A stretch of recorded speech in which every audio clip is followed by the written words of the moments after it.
System पढ़ेंगे। इसमें भी सेकंड टॉपिक है human reproductive system. Previous video में हम लोग प्लांट रिप्रोडक्टिव सिस्टम पढ़ चुके हैं, तो आज हम लोग देखेंगे ह्यूमन रिप्रोडक्टिव सिस्टम के बारे में। क्या देखेंगे? Human reproductive system.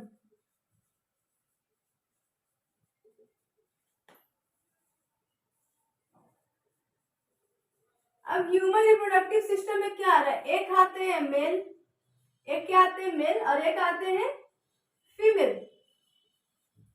अब मेल रिप्रोडक्टिव सिस्टम और फीमेल रिप्रोडक्टिव सिस्टम दोनों हम लोग अलग अलग पढ़ेंगे। दोनों का फंक्शन अलग सेपरेट होता है। अगर हम लोग मेल की बात करें तो मेल में प्यूबर्टी एज आता है तभी रिप्रोडक्शन फेज स्टार्ट होता है। अब ये रिप्रोडक्टिव फेज कब आता है? तो रिप्रोडक्टिव फेज कब आएगा? जब प्यूबर्टी स्टार्ट होता है। कब? जब प्यूबर्टी स्टार्ट होता है। प्यूबर्टी कब स्टार्ट होता है? मेल का प्यूबर्टी कब स्टार्ट होता है? 13 से 14 एज। 13 से 14 साल के जब वो मेल रहते हैं तब उनका रिप्रोडक्टिव एज स्टार्ट हो जाता है। उसके बाद अगर हम लोग फीमेल में भी बात करें तो फीमेल में भी जब प्यूबर्टी एज आता है, प्यूबर्टी एज करने का मतलब टीन एज, और टीन एज कब होता है?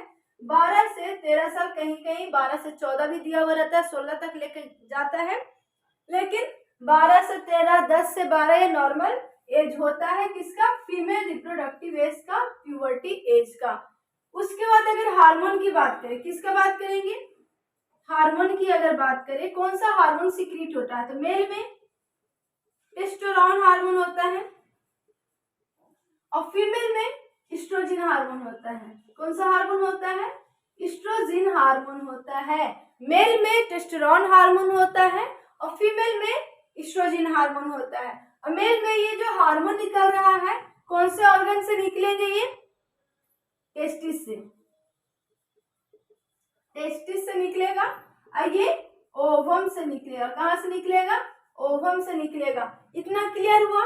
मेल में क्या हो रहा है, फीमेल में क्या हो रहा है। मेल में बात करें इसका कैरेक्टर चेंज होता है, तो कैरेक्टर चेंज होने में क्या क्या होगा? पेनिस इनलार्ज हो जाएगा, स्कोटम इनलार्ज होता है, शोल्डर इनलार्ज होता है, उसका हाइट इंक्रीज होता है और उसका जो वॉइस होता है वो ठीक हो जाता है, पिच लो हो जाता है। ये हो गया मेल का। अब फीमेल का बात करते हैं तो उसका ब्रेस्ट इनलार्ज हो जाता है, हिप इनलार्ज होता है, मेमरी ग्लैंड इनलार्ज होता है और एक्सियल हेयर दोनों में देखने को मिलता है। Armpits hair and axial hair male and female both में होते हैं।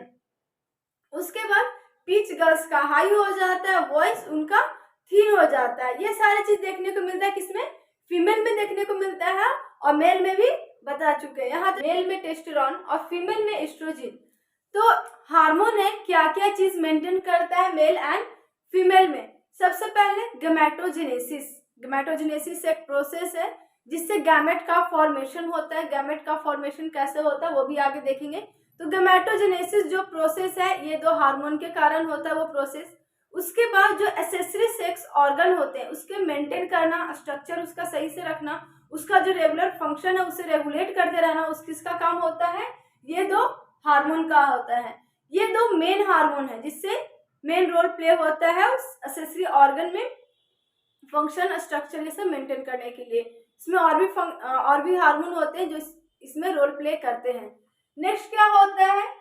जो सेकेंडरी सेक्स ऑर्गन होते हैं उसे भी मेंटेन रखना, उसका जो फंक्शन होता है, उसका स्ट्रक्चर होता है, ये सारी चीज को मेंटेन करना सेकेंडरी सेक्स ऑर्गन भी ये रोल प्ले करता है, टेस्टोस्टेरोन और एस्ट्रोजन। यहाँ तक क्लियर हुआ? एक्सेसरी सेक्स ऑर्गन क्या होता है, सेकेंडरी सेक्स ऑर्गन क्या होता है? तो सबसे पहले हम क्या बोले? Accessory sex organ. Accessory sex organ का दूसरा नाम है प्राइमरी सेक्स ऑर्गन। क्या होता है? Primary sex organ. और सेकेंड हम बोले सेकेंडरी सेक्स ऑर्गन, वो क्या क्या होता है? नेक्स्ट क्या है? Secondary sex organ. इसमें क्या क्या होता है? प्राइमरी सेक्स ऑर्गन में गोनैड्स आते हैं। क्या? गोनैड्स। अब ये गोनैड्स क्या होता है? जो भी जेनाइटल पार्ट्स होते हैं, जेनाइटल पार्ट्स हो रहे हैं वो रिप्रोडक्टिव ऑर्गन, क्या जिसको हम लोग बोल सकते हैं रिप्रोडक्टिव ऑर्गन। Reproductive organ. अब मेल का क्या रिप्रोडक्टिव ऑर्गन होता है, फीमेल का क्या रिप्रोडक्टिव ऑर्गन होता है। मेल का क्या होता है, टेस्टिस होता है, एंड फीमेल का क्या होता है, ओवरी होता है। टेस्टिस से क्या निकलता है, स्पर्म निकलता है, और ओवरी से ओवम रिलीज होता है। क्या होता है, ओवम रिलीज होता है। यहाँ तक क्लियर हुआ। उसके बाद ऊपर चलते हैं secondary sex organ. Secondary sex organ, इसमें काफी ज्यादा चीज हो गया, मेल का अलग पढ़ेंगे और फीमेल का भी अलग अलग पढ़ेंगे। सेकेंडरी सेक्स ऑर्गन में क्या क्या चीज आता है। तो सबसे पहले सेकेंडरी सेक्स ऑर्गन में हम लोग जो हाइट को इंक्रीज कर रहा हो, जो गैमेट को ट्रांसफर करता है एक जगह से दूसरे जगह, जो स्पर्म आता है, स्पर्म को जो रिसीव करता है, स्पर्म को जो दे रहा है वो तो प्राइमरी हुआ, लेकिन जो रिसीव कर रहा है उसे ट्रांसपोर्ट कर रहा है एक जगह से दूसरी जगह, जो पहुंचा रहा है, वो सारा चीज मेरा किस में आता है, सेकेंडरी सेक्स ऑर्गन में। तो सेकेंडरी सेक्स ऑर्गन में मेल का अलग पढ़ेंगे और फीमेल का अलग पढ़ेंगे। रिप्रोडक्टिव सिस्टम में क्या बहुत सारे ऑर्गन इन्वॉल्व होते हैं। अब कौन कौन से ऑर्गन इसमें इन्वॉल्व होते हैं, टेस्टिस हो गया, स्क्रोटम हो गया, यूरेथ्रा हो गया, टेस्टिस हो गया, यूरेथ्रा हो गया, उसके बाद पेनिस हो गया, ये जो वास डिफरेंस हो गया, ये सारा किस में आते हैं, मेल सेक्स ऑर्गन में आते हैं, जो कि रिप्रोडक्शन में हेल्प करते हैं। कौन कौन आते हैं, सबसे पहले vas deferens,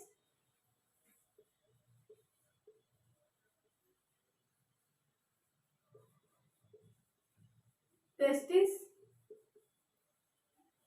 penis, scrotum,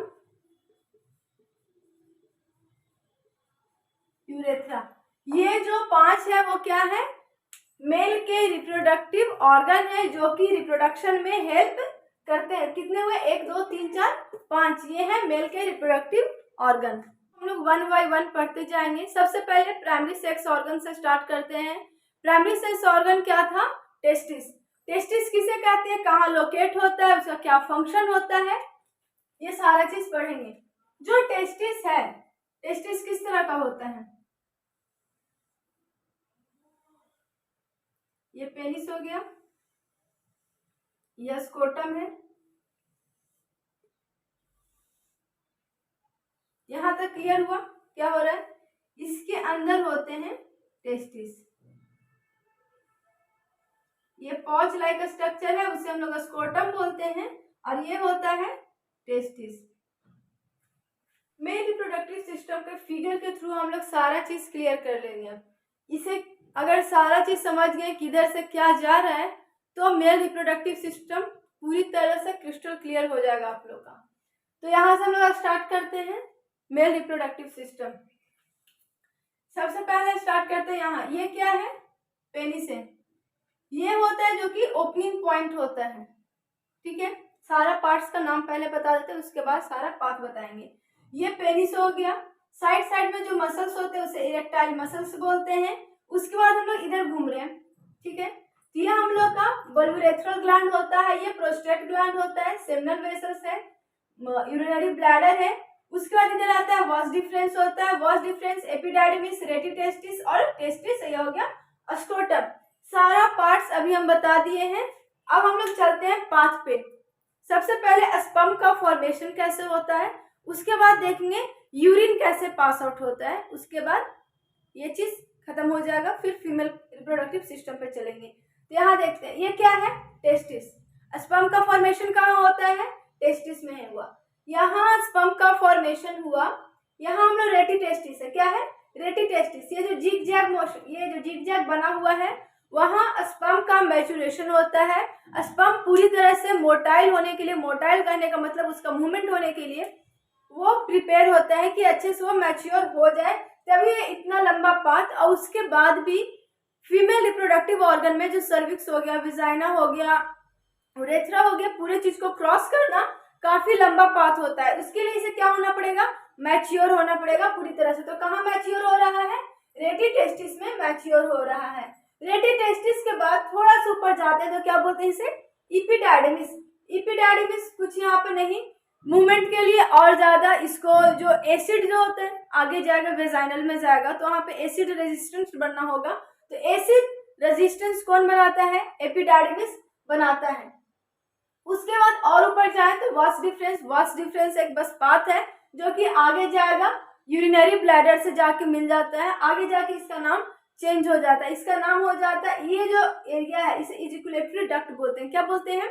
इजिकुलेटरी duct. यही जो वास डिफरेंस था यहाँ तक रहा वास डिफरेंस, लेकिन उसके बाद जो ये पाथ है उसका नाम चेंज होते रहेगा। क्यों? क्योंकि इसका जो आसपास का ऑर्गन है वो चेंज हो रहा है, इसीलिए इस वास डिफरेंस का नाम भी चेंज होते जा रहा है। तो फर्स्ट हम लोग देख रहे हैं यहाँ यूरिनरी ब्लैडर के पास आया।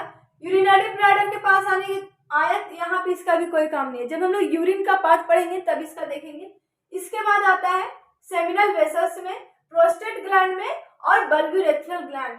ये तीनों ग्लैंड है जो कि इसे लुब्रिकेट करता है, हर तरह का एनर्जी इसे प्रोवाइड करता है, जिससे एक फ्लेक्सिबिलिटी अपने अंदर लाए और अच्छे से मूव कर सके। ये सारा ग्लैंड है जो कि स्पर्म को पूरी तरह से मैच्योर करना, उसे मूवमेंट करने में हेल्प करना, ये लुब्रिकेशन एंड नरिशमेंट का काम देता है। अगर कोई भी पूछे सेमिनल वेसल, प्रोस्टेट ग्लैंड और बल्ब्यूरेथ्रल ग्लैंड का क्या काम होता है तो सिंपल शब्द में बोल देना, उसे नरिशमेंट प्रोवाइड करना और लुब्रिकेट करना। स्पर्म को नरिशमेंट प्रोवाइड करना और लुब्रिकेट करना काम होता है ये तीनों ग्लैंड का। ये तीन ग्लैंड है जो कि स्पर्म को नरिशमेंट और लुब्रिकेट प्रोवाइड करता है।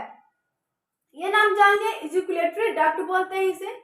उसके बाद नीचे आते इसे यूरेथ्रा बोला जाता है। यूरेथ्रा कहाँ लिखे हैं? यूरेथ्रा छूट गया, सॉरी। यूरेथ्रा होता है, ये जो है उसे क्या बोलते हैं? यूरेथ्रा।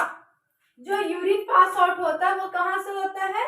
यूरेथ्रा से होता है। कहाँ से होता है?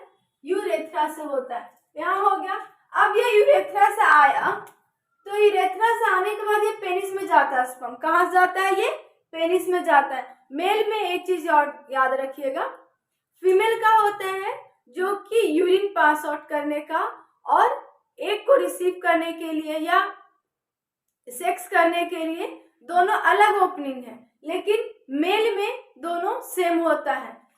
जब पेनिस होता है सेक्स करते टाइम जो स्पर्म का रिलीज होता है वो भी पेनिस से ही होता है और यूरिन का भी जो रिलीज होता है वो भी पेनिस से ही होता है। यहाँ तक स्पर्म आ गया। स्पर्म आता है अब यहाँ। अब ये चीज फीमेल में जाएगा कैसे? तो फीमेल में जाने के लिए सबसे बड़ा हेल्प कौन करता है? Erectile tissue. इरेक्टाइल टिश्यू का क्या काम होता है? इरेक्टाइल टिश्यू का काम है यहाँ पे जो मसल्स प्रेजेंट होते हैं, इसमें मसल्स प्रेजेंट है तो जाहिर सी बात है कि यहाँ नर्व्स भी प्रेजेंट होंगे, वेसल्स प्रेजेंट होंगे। नर्व्स वेसल्स प्रेजेंट है तो ब्लड का फ्लो हो रहा होगा। तो इरेक्टाइल टिश्यू का यही काम है कि उसमें ब्लड का फ्लो काफी ज्यादा इंक्रीज कर देता है। ब्लड टिश्यू फुलफिल हो जाता है किससे? ब्लड से। अब ये ब्लड से टिश्यू फुलफिल हो गया है तो वो जो टिश्यू है पूरी तरह से वो टाइट हो जाएगा। तो ये पेनिस क्या हो गया? पूरी तरह से टाइट हो जाएगा। तो बायोलॉजिकल लैंग्वेज में हम लोग पेनिस टाइट नहीं बोलते हैं, क्या बोलते हैं? इरेक्टाइल। क्या बोलते हैं? पेनिस पूरी तरह से इरेक्टाइल हो जाएगा। अब इरेक्टाइल होगा तभी वेजाइना में इंसर्ट करने के लिए इजी होगा। जब इरेक्टाइल होगा तो कुछ इस तरह से बिल्कुल सीधा हो जाता है। अब इरेक्टाइल हुआ तो इसी यूरेथ्रा से यहाँ से आ रहा है स्पर्म, यहाँ होता है ग्लैंस पेनिस, इसके ऊपर होता है फोरस्किन जो कि स्किन या मूवमेंट करता है, सेफ्टी का काम करता है। ग्लैंस पेनिस काफी ज्यादा सेंसिटिव होता है और सॉफ्ट होता है। ग्लैंस पेनिस जो ये एरिया है काफी ज्यादा सॉफ्ट होता है और सेंसिटिव होता है, जिसे प्रूफ कौन करता है? प्रोटेक्शन का काम कौन देता है? फोरस्किन प्रोटेक्शन का काम देता है। जब ये सेक्स कर रहा होता है तो फोरस्किन बिल्कुल पीछे चला जाता है, इधर साइड आ जाएगा, इतना पीछे चला जाता है और ये एरिया पूरी तरह से ओपन हो जाता है। तो ये जो स्पर्म आ रहा है इरेक्ट होने के बाद क्या होगा? वेजाइना में इंसर्ट हो जाएगा। यहाँ तक क्लियर हुआ? स्पर्म कैसे ट्रेवल किया पूरा पाथ हम लोग क्लियर कर लिए। उसके बाद चलते हैं यूरिन। यूरिन का क्या है? यूरिन ब्लैडर ऊपर किडनी से यहाँ से दोनों साइड कनेक्टेड होते हैं, इस एरिया में भी कनेक्टेड होंगे यूरिन और इस एरिया में भी किडनी से कनेक्टेड होंगे। अब किडनी किस साइड में होगा, इस तरह से किडनी है तो यहाँ से कुछ इस तरह से कनेक्टेड होता है, किस तरह से, इस तरह से यूरिन कनेक्टेड होता है। ये इधर साइड भी किडनी है, इधर साइड भी किडनी है, इस तरह से ये कनेक्टेड है। किडनी का क्या काम है, जो भी हम लोग का ब्लड होता है फिल्टर करने का काम है। तो यहाँ फिल्टर हो रहा है तो ये जो भी वेस्ट प्रोडक्ट है, वेस्ट लिक्विड मटेरियल है, तो किडनी के थ्रू कहाँ आएगा, यूरिनरी ब्लैडर में। कहाँ आएगा, दोनों साइड से आएगा, यूरिनरी ब्लैडर में आया। ये यूरिनरी ब्लैडर बैक साइड से, ये जो डक्ट फ्लो हो रहा है बैक साइड में होता है, ये ऊपर साइड से फ्रंट में ये दिख रहा है जो कि है प्रोस्टेट ग्लैंड। बैक साइड से जो यूरेथ्रा आ रहा है, यह यूरेथ्रा यहाँ से यूरिन लेके आएगा और ये यहाँ पे एक्सक्रीट आउट कर देगा। उस टाइम जो फोरस्किन है ना ही पीछे होता है, यहाँ पे कोई चेंजेस नहीं होगा, बस यूरेथ्रा से यूरिन आएगा और पास आउट हो जाएगा। लेकिन जब स्पर्म आता है तो इरेक्टाइल टिश्यू इसे इरेक्ट कर देता है, जिसका कारण वेजाइना में इंसर्ट करना इजी हो जाता है और स्पर्म का फ्लो इजिली वहां तक चला जाता है। यहाँ तक क्लियर हो गया। ये चीज अगर क्लियर है तो मेल रिप्रोडक्टिव सिस्टम खत्म हो जाता है यहीं पर। फीमेल रिप्रोडक्टिव सिस्टम के बारे में पढ़ेंगे। मेल रिप्रोडक्टिव सिस्टम क्लियर हो गया। तो मेल रिप्रोडक्टिव सिस्टम तो काफी ज्यादा इजी था, कॉम्प्लेक्स नहीं था। लेकिन जो फीमेल रिप्रोडक्टिव सिस्टम है कॉम्प्लेक्स है as compare to male reproductive system. यानी कि अगर समझा जाए तो काफी इजी है, लेकिन उसका डायग्राम थोड़ा सा अलग हो जाता है, काफी लोग नहीं समझ पाते क्योंकि इसमें 3-4 चीज समझने पड़ते हैं, उसके बाद इसे हम लोग अच्छे से समझ पाते हैं। तो हम लोग स्टार्ट करेंगे क्या, female reproductive system. Female reproductive system था, इसका क्या क्या काम होगा, ओवम को मैच्योर करना, जो स्पर्म आ रहा है उसे एक्सेप्ट करना, उसके बाद जो बेबी का फॉर्मेशन होता है उसका प्रोसेस होता है, एक फर्टिलिटी का, वो सारे चीज कहाँ होते हैं, फीमेल रिप्रोडक्टिव सिस्टम में ये सारा चीज होता है। तो हम लोग क्या देखेंगे, डायग्राम के थ्रू फीमेल रिप्रोडक्टिव सिस्टम देखेंगे। डायग्राम के थ्रू हम लोग क्या देखेंगे, अब फीमेल रिप्रोडक्टिव सिस्टम का ऑर्गन देख लेते हैं, कौन कौन से पार्ट्स कहाँ होते हैं। तो ये सारे ऑर्गन रिप्रोडक्टिव सिस्टम में इन्वॉल्व होते हैं। इसे बोलते हैं वेजाइना। सबसे फर्स्ट ओपनिंग एरिया यही होता है, वेजाइना एरिया होता है। उसके बाद होता है सर्विक्स। सर्विक्स जो कि यहाँ तक आता है, उसके जो ये पूरा एरिया हुआ आलमंड शेप का होता है, उसे बोलते हैं यूट्रस। और जो ओवरी होता है किस चीज से कनेक्टेड होता है, लिगामेंट से कनेक्टेड होता है। ये हो गया लिगामेंट। ये हो गया फैलोपियन ट्यूब, जो कि यहाँ नाम से किया हो, इसको ओविडक्ट भी बोला जाता है, फैलोपियन ट्यूब। यहाँ तक क्लियर हुआ। अब ये एक चीज होता कहाँ होता है, एब्डोमिनल रीजन में होता है। ये जो सिस्टम है वो कहाँ होता है, एब्डोमिनल रीजन में होता है। कहाँ होता है, एब्डोमिनल रीजन में होता है। अब ये ओवरी किसके पास होता है, ओवरी किसके पास होता है, किडनी के पास होता है। किसके पास होता है, किडनी के पास होता है। और ये ओवरी कनेक्ट किससे होता है, ये जो ओवरी है कनेक्ट किससे है, यूट्रस से है, बाय लिगामेंट। यहां तक समझ में आ गया, यहां तक क्लियर हो गया। ये सारा हो गया फीमेल रिप्रोडक्टिव सिस्टम के बारे में जानने की, कौन से पार्ट्स कहाँ होते हैं। इसके बाद हम लोग इसका पाथ देखेंगे। इसी में हम लोग बता देते हैं, पाथ हम बता देते हैं, उसके बाद नेक्स्ट और टॉपिक है इसी से रिलेटेड बताएंगे। मानिए कि पेनिस यहाँ इंसर्ट किया गया है। पेनिस अगर इंसर्ट किया गया है तो स्पर्म कहाँ छोड़ा जाएगा, वेजाइना में छोड़ा जाएगा। स्पर्म का जो मोटिलिटी था, जो कि रेटी टेस्टिस से वो मैच्योर होने का जो फेज था, रेटी टेस्टिस के पास वो मैच्योर होता था। उसके बाद लुब्रिकेशन एंड नरिशमेंट कहाँ मिल रहा था, तीनों ग्लैंड के पास मिल रहा था। तो वही लुब्रिकेशन नरिशमेंट जो मिला है उसी के थ्रू वेजाइना से सर्विक्स होते हुए यहाँ से हार्मोन रिलीज होता है। जिस साइड में एग होगा इसमें एग होता है, काफी ज्यादा अमाउंट में एग होता है। ये एग कैसे मैच्योर होता है, कैसे यहाँ आता है, इसे भी हम बताते हैं। यहाँ पहले क्लियर कर लीजिए। ये जो हमारे क्या स्पर्म यहाँ कितने में आते हैं, मिलियन में यहाँ स्पर्म आते हैं। यहाँ जो स्पर्म आएंगे मिलियन में स्पर्म आएंगे, लेकिन काफी ज्यादा कुछ इधर जाएंगे, कुछ स्पर्म इधर जाएंगे। तो जिधर से हार्मोन रिलीज हो रहा होता है उधर स्पर्म कुछ ज्यादा आते हैं और इधर कुछ स्पर्म कम गए हैं। माने कि इधर से हार्मोन रिलीज हो रहा है, यहाँ तक जाते जाते 20, 25, 30 स्पर्म ऐसे कुछ बचेंगे। यहाँ स्पर्म जाते जाते 20-30 स्पर्म बचेंगे। उसके बाद ये चीज कहाँ जाएगा, ओवरी है, ओवरी से एग रिलीज होगा। क्या रिलीज होगा, एग रिलीज होगा। ये ओवरी से एग रिलीज हुआ है। अब ये एग कौन लेगा, इनफंडिबुलम। कौन लेगा, ये जो फिंगर लाइक स्ट्रक्चर उसे क्या बोलते हैं, इनफंडिबुलम बोलते हैं।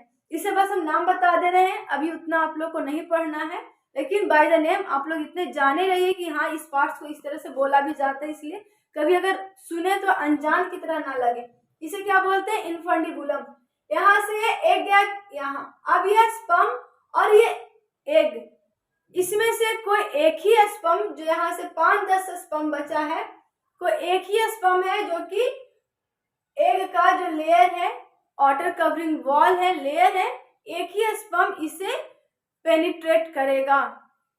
क्यों, क्योंकि जो स्पर्म में जो एक्रोसोम होता है, स्पर्म कुछ इस तरह से होता है, स्पर्म का ये टेल है,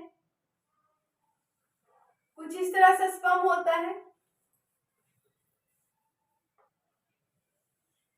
तो इसका जो फ्रंट में होता है ये काफी ज्यादा एसिडिक होता है, इसमें एक्सियल एसिड पाया जाता है। इस पार्ट को क्या बोला जाता है, एक्रोसोम बोला जाता है।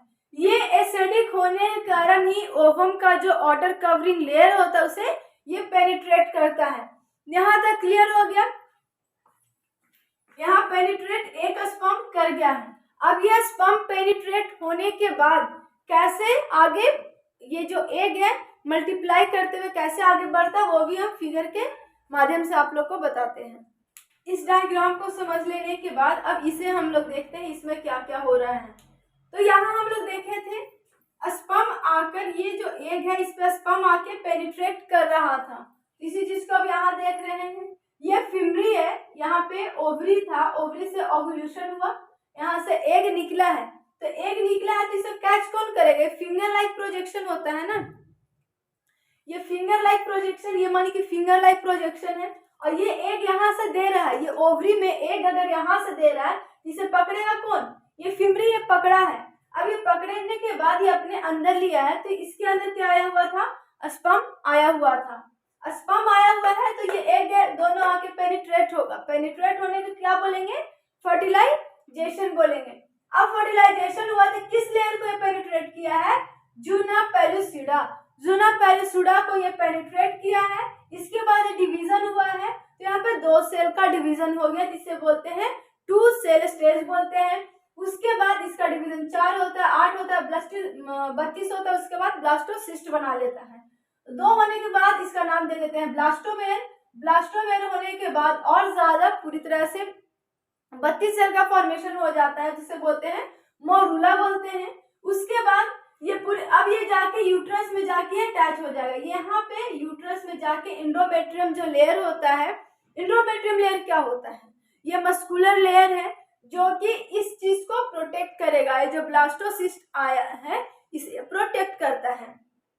उसके बाद ये ब्लास्टोसिस्ट बेबी में कन्वर्ट होगा, फीटस में कन्वर्ट होगा, तो उस फीटस को प्रोटेक्ट कौन करेगा, इंडोमेट्रियम ही प्रोटेक्ट करता है। ये चीज यहाँ तक समझ में आया। ये ओवरी है, ओवरी एग रिलीज किया, इधर से स्पर्म आ रहा था, यहाँ फर्टिलाइजेशन हुआ, जूना पेलुसिडा को पेनिट्रेट करते 2 सेल का डिवीजन हुआ। उसके बाद डिवीजन हुआ, उसका नाम रख दिया ब्लास्टोमेर। ब्लास्टोमेर के बाद हुआ मरूला, मरूला के बाद इसका नाम हो गया ब्लास्टोसिस्ट। अब ये ब्लास्टोसिस्ट अपना डिवीजन बढ़ाते हुए क्या करेगा, यूट्रस में जो इंडोमेट्रियम जो लेयर होता है, मानिए कि ये यूट्रस है, ये यूट्रस है, तो यूट्रस में इंडोमेट्रियम लेयर कुछ इस तरह से बना हुआ है, ब्लास्टोसिस्ट है, ये जाके इससे अटैच हो जाएगा। यहाँ तक पूरी तरह से क्लियर हो गया।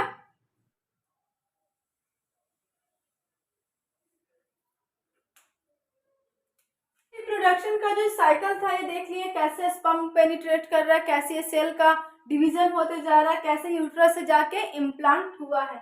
उसके बाद ये सारे चीज जो साइकिल हो रहा है उसके पीछे ये हार्मोन का रोल होता है। ये 28 दिन का साइकिल होता है। इस साइकिल को क्या बोलते हैं, menstruation cycle. Menstruation cycle 1 month में एक बार होता है, जो कि 5 दिन का होता है, 3 से 5 दिन, मिनिमम 3 दिन उसका मेंस्ट्रुएशन होता है, यानी तो हार्डली 5 दिन जाता है। ये कैसे हो रहा है, कैसे रेगुलेट होता है, ये चीज के बारे में हम लोग पढ़ेंगे। तो सबसे पहले मेंस्ट्रुएशन साइकिल होता है, उसे 28 दिन का माना गया। कितने दिन का माना गया है, 28 दिन का माना गया है। किसी किसी साइड बुक में 30 दिन का भी दिया हुआ रहता है, लेकिन नॉर्मली हमें क्या पढ़ना है, 28 दिन का पढ़ना है। तो 28 दिन का पढ़ना है। तो ये जो 1 से 14 दिन होता है, क्या 1 से जो 14 दिन है उसे फॉलिकल फेज बोला गया है। क्या बोला गया है, फॉलिक्यूलर फेज बोला गया है। और 14 से जो 28 दिन का है उसे हम लोग ल्यूटियल फेज बोलते हैं। क्या बोलते हैं, ल्यूटियल फेज बोलते हैं। उसके बाद कुछ हार्मोन है, कब अप होता है कब डाउन होता है उसके बारे में देख लेते हैं। प्रोजेस्टेरोन हार्मोन है जो कि 21 से लेकर 28 दिन जब होता है, 21 से लेकर 28 दिन, उस दिन में ये प्रोजेस्टेरोन हाई होता है। प्रोजेस्टेरोन का काम क्या होता है, प्रोजेस्टेरोन का काम है एंडोमेट्रियम लेयर को बनाना।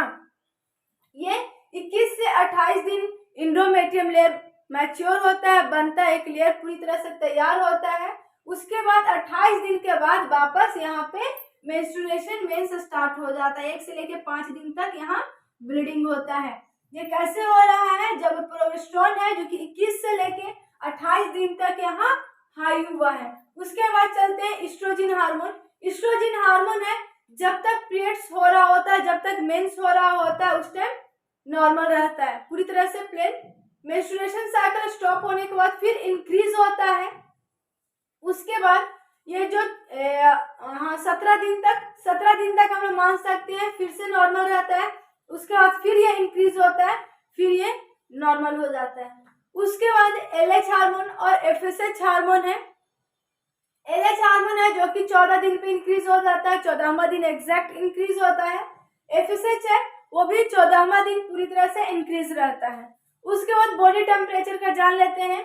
जब मेंस्ट्रुएशन हो रहा होता है तो 36.4 डिग्री सेल्सियस टेम्परेचर रहता है, लेकिन 14 दिन बाद वही बॉडी टेम्परेचर 36.7 डिग्री सेल्सियस हो जाता है। उसके बाद पढ़ते हैं सेफ टाइमिंग के बारे में। तो जो ये माने कि मेंस्ट्रुएशन हुआ है, मेंस्ट्रुएशन यहाँ 1 से 5 दिन हुआ है, तो 1 से 5 दिन तक ब्लीडिंग होने के बाद यहाँ जो 7 से 14 दिन बचेगा, ये 7 से लेकर जो 14 दिन का है इसे सेफ टाइम माना जाता है। क्या बोलते हैं इसे, सेफ टाइम। क्या होता है, सेफ टाइम। और इधर 28 से लेकर 22 तक, 22 से 28 तक क्या होगा, अगर 28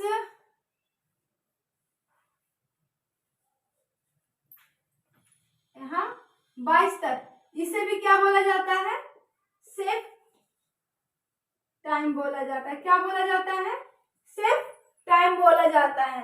अगर इस टाइम इंटरकोर्स किया जाता है तो ओवुलेशन होने का, फर्टिलाइजेशन होने का कोई भी चांसेस नहीं होता है। क्यों, क्योंकि इस टाइम एंडोमेट्रियम पूरी तरह से टूटा हुआ होता है। एंडोमेट्रियम टूटा हुआ होता है, इसीलिए यहाँ पर सेफ टाइमिंग बोला जाता है। और ये लास्ट को क्यों बोला जाता है, क्योंकि यहाँ से एंडोमेट्रियम पूरी तरह से तैयार होकर अब टूटने वाला है। यहाँ देखिए, यहाँ तक ठीक है, इंक्रीज है यहाँ तक, लेकिन अब यहाँ ढलना स्टार्ट हो गया। एंडोमेट्रियम पूरी तरह से अब टूटने ही वाला है। ये अब इंक्रीज एंडोमेट्रियम नहीं रह सकता है। ओवुलेशन होने के बाद, फर्टिलाइजेशन होने के बाद जो एग आएगा यहाँ एंडोमेट्रियम के पास ही इम्प्लांट होता है। अगर ये पहले आता, 2 दिन पहले अगर आता तो इम्प्लांट कर लेता, एंडोमेट्रियम नहीं टूटता। लेकिन यहाँ क्या हुआ, 22 के बाद आया है एंडोमेट्रियम, यहाँ पर स्पर्म आया है 22 के बाद, तो एंडोमेट्रियम तो अब तो टूटने वाला है, तो यहाँ पे फर्टिलाइजेशन, इम्प्लांटेशन नहीं होगा, इसीलिए यहाँ पर सेफ टाइम बोला जाता है। यहाँ तक क्लियर हुआ।